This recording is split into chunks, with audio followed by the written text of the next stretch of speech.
statement. Thank you, Chairman Sanders. I disagree. Ms. Sue, nice to see you. I can actually disagree with Senator Sanders. And as much as I think of Ms. Sue, as highly as I think of Ms. Sue, and as pleasantly as I regard you, I will disagree with Senator Sanders and can say with a straight face that I do not think that you should be Secretary of Labor. The committee's priority should be, and put differently, and to use Senator Sanders' words, we need a labor secretary who is fair and unbiased when enforcing the nation's labor laws, who should be a leader who is responsible, experienced, and skilled, not an activist, with a demonstrated record of competence as an administrator and a demonstrated record of successfully concluding labor negotiations. But there are, as Senator Sanders points out, serious concerns about Ms. Sue's record. As Secretary of California Labor and Workforce Development Agency, Ms. Sue was the chief enforcer of AB 5, controversial law that dismantled the gig economy such as Uber, DoorDash, Lyft, and removed the flexibility of these individuals to work as an independent contractor. Senator Sanders suggests that all workers would be united in supporting this nomination. Those independent contractors opposed AB 5. Ms. Sue expressed herself as merely being an enforcer of a law passed down by others, but I've spoken to people in California that said Ms. Sue was quite the cheerleader for the law. Now, to be clear, independent contractors, freelancers, make their own hours and choose the type of work they wish to do. They're shielded from forced or coerced unionization that would strip that flexibility away. This has made eliminating freelancing a top priority for large labor unions, those that are endorsing this nomination, who want more workers paying forced union dues. It's important to know, even in California, AB 5 is unpopular.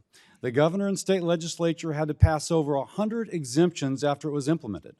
In fact, the statutory exemptions are longer than the text of AB 5 itself. 59% of Californians voted to further erode the law, which naturally labor unions challenged in court. In 2019, Ms. Sue described employers who opposed California's overreaching law as not understanding the economy that, quote, her quote, we want in California. As acting and Deputy Secretary of Labor, Ms. Sue is overseeing the Biden's administration push to eliminate independent contracting via federal executive rulemaking to the detriment of workers. If finalized, the new regulation would strip 21 million individuals of their ability to be independent contractors, enjoying the flexibility this provides. A law rejected in California is not a policy that should be spread across the nation. I also wish to hear Ms. Sue's position on the Department of Labor's effort to uproot the franchise model. She had said privately that she will not pursue this, but the franchise model employs over 8 million Americans. She has made public comments in support of a new joint employer rule, which would impact the almost 800,000 franchises operating in our communities. Saddling franchisors with liability for thousands of franchise owners that operate as small businesses would be a sure way to destroy the system of franchising, a model which has empowered underrepresented groups in the business community, such as women and people of color, giving them the opportunity to live the American dream, becoming successful small business owners, creating jobs, and lifting other workers out of poverty. No one is surprised that the joint employer rule is a major priority for large labor unions. It's easier to pressure one company to unionize to increase union dues than to pressure thousands of independent businesses. President Biden promises to have the most pro-union administration in history. At her nomination announcement, Ms. Sue responded saying, quote, "Sign me up for that. I want to help." The priority should not be whatever it makes it easier to forcibly and coercively unionize workers while undermining the business model that employs them. Now, as a Republican, I don't expect to agree with the political positions of a Biden nominee, but we should expect that the heads of our federal government are not driven by activism to carry out an agenda for a favored political group. We need leaders who will responsibly carry out the duties of the office and give all comers a fair shake. It is also the responsibility of the Secretary to be a good administrator. As Secretary of the California Labor and Workforce Development Agency, as Senator Sanders points out, Ms. Sue oversaw the Employment Development Department, the EDD, the state's unemployment program. This program lost over $30 billion in fraud by waiving fact-checking requirements recommended by Department of Labor guidance. The California State Auditor reported, quote, despite repeated warnings, EDD did not bolster its fraud detection efforts until months into the pandemic, and it suspended a critical safeguard. Under Ms. Sue, fraud in California was rampant.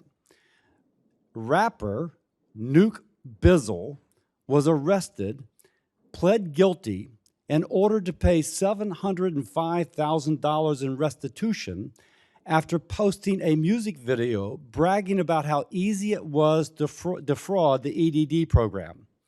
The lyrics include, quote, I done got rich off of EDD.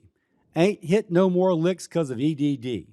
Just last night I was selling peas, and I just woke up to 300 G's. For the record, my interpretation is 300 G's is $300,000, but he was ordered to pay over 700 G's back in restitution. The rapper was not held accountable because of Ms. Sue's oversight, but because he publicly admitted to his crime on a rap video. I ask unanimous consent to insert a transcript of Nuke Bizzle's music video entitled EDD into the record. You're into rap, we're going to put it into the record. This mismanagement does not inspire confidence that Ms. Sue can run a multi-billion-dollar organization. Now, by the way, former Labor Secretary Marty Walsh developed trust with the business community as well as labor unions. Setting his politics aside, Marty Walsh had significant experience in negotiations and managing organizations. That experience is important. But now with 150 labor contracts expiring this year, the potential of replacing him with someone who has a history of bias and no direct experience handling labor disputes should be concerning to all.